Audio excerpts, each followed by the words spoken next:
leadership style may be appropriate in some situations.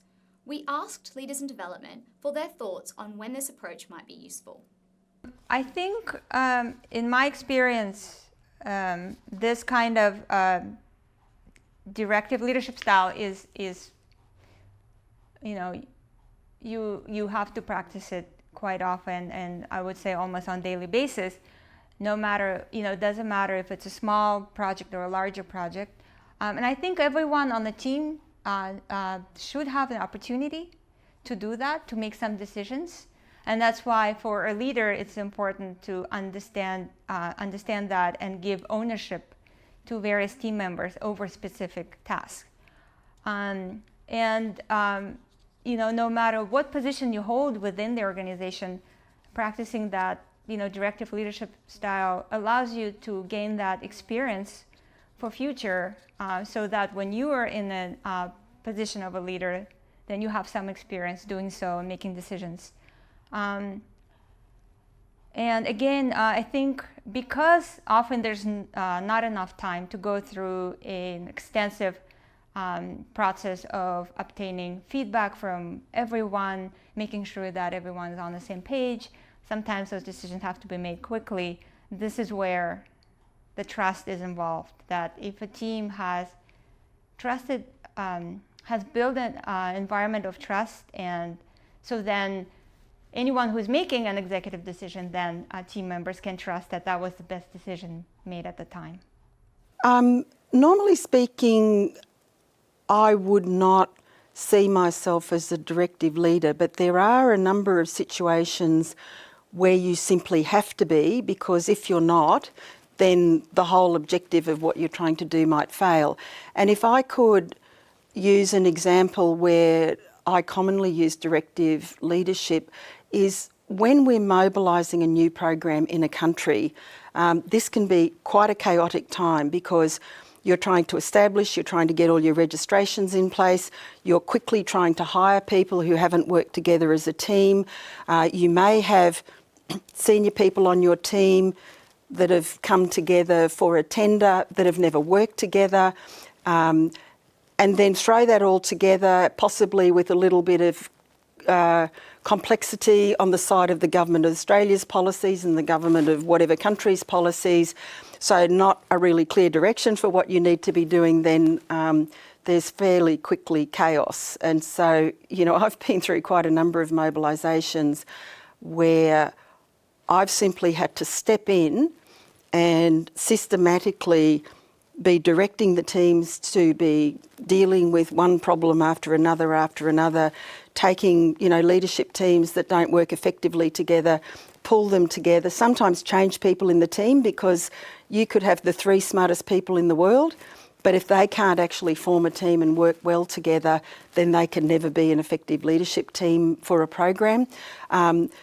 And then managing the relationship, usually we're managing 2 relationships, one with our government and one with the government of the country that we're working in. So very commonly, I think it's necessary, almost like a military operation, to be a directive leader so you can get the project set up, so that you can get everyone on the same page about what you're doing, and that you can get the agreement of 2 governments that this is what the program's about. I have used the directive leadership style, especially where we've had crisis and where decisions needed to be made very quickly. So in instances whereby in my previous work engagement, we were working with an organization where we had funded them to do some activities, and we realized somewhere along the line that some money was not being used as we had indicated, as we had decided before. So I think what we did at that point in time, we tried at the beginning to sort of negotiate and see where things could be corrected. But when the negotiation was not working, then I got the level and said, right, stop. This is what we are going to do, because then we needed, number 1, to recover the money, number 2, to protect the image of both organizations, and as well because we are accountable to, for example, our stakeholders and to the donor community, then we needed to be able to salvage the situation as is. So at that point in time, we weren't at the level of negotiating. It was more of, stop, this is what we need to do. We are going to stop all activities. We are going to do an audit. We are going to find out what is going on. And then it was more directive, because then I had to unfortunately, in this situation, tell them this is what we are going to do. It wasn't pleasant. People did not agree, but we were moving from bad to worse, and we didn't need to get into the worst of situations to be able to crawl out of it. So it was more of stop it. This is where we're going to. This is what we're going to do. And so it didn't call for consultations. It didn't call for making sure that everybody was on the right plate. But as in, I sat down with my line manager and decided this is what we're going to communicate, this is how we're going to move forward. At that time, that was an effective strategy because we were dealing with a crisis situation, something that needed to be solved at that point in time. We needed to have quick actions, quick decisions, a way forward based on, so it was very prescriptive. And that when we talk about the development work, we don't call for descriptive measures. But at that point in time, we needed a descriptive solution to move forward with the situation that we're having. Yeah.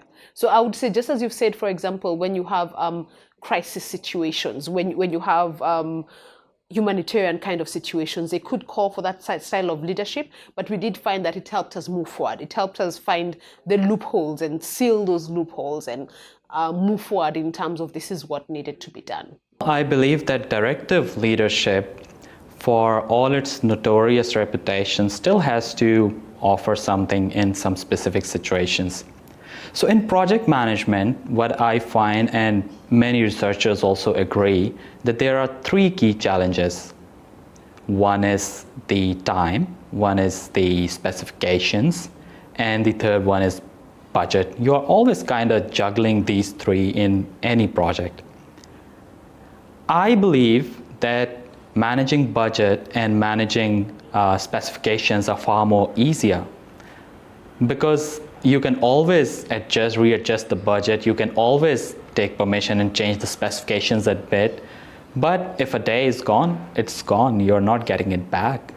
So yes, in humanitarian crisis and in some other contexts, directive leadership is really important. To give you an example, again, the 2010 floods in Pakistan, 1/10 of the population of Pakistan was gravely affected. People lost their homes, they did not have food, they did not have water.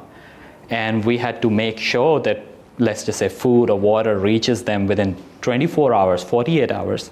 Now, there is no time for deliberation, there is no time for lengthy discussions. I mean, really, people would die if you take too much time. So yes, in this context, I believe that directive leadership or autocratic leadership is really relevant. But the question is, how can we make directive leadership less damaging if we cannot avoid it at all? So for me, it's about realizing that the flood and, we will come out of it. One day it will be over. And then you can sit together and, discuss all the lessons learned, and then you can do a preparedness exercise. And during that preparedness exercise, when no pressure is there, when people are not dying, you have all the time in the world to make deliberations, to, make decisions based on collective wisdom. And when then again, when there is a flood or there is an emergency, then that autocratic leadership is kind of acceptable and people will stick to it. Yeah. So to me, it is about taking time to assess lessons learned and trying to make directive leadership less damaging.